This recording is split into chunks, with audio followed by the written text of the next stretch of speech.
వచ్చే ఏడాది మార్చి నాటికి 7 అంతరిక్ష ప్రయోగాలు చేపట్టాలని ఇస్రో లక్ష్యంగా పెట్టుకుంది. గగనయాన్ సహా 7 రాకెట్ ప్రయోగాలను చేసేందుకు సిద్ధమవుతున్నట్లు ఇస్రో వర్గాలు వెల్లడించాయి.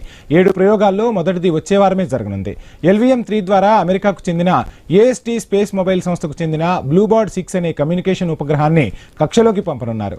వచ్చే ఏడాది గగనయాన్ మిషన్లో భాగంగా వ్యోమమిత్ర అనే రోబోను ప్రయోగించనున్నారు. తొలిసారిగా దేశ ప్రైవేటు కంపెనీలు నిర్మించిన PSLV రాకెట్ను కూడా నింగిలోకి పంపనున్నారు. ఇది ఓషన్ షాట్ భారత్ మారిషస్ ఉమ్మడి ఉపగ్రహం.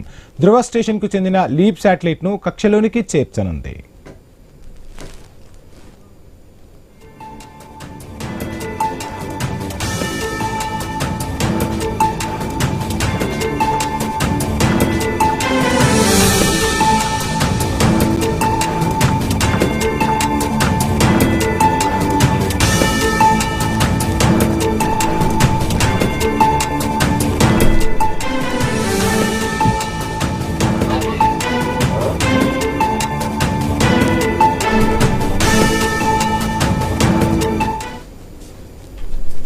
తన ప్రాణాన్ని లెక్క చేయకుండా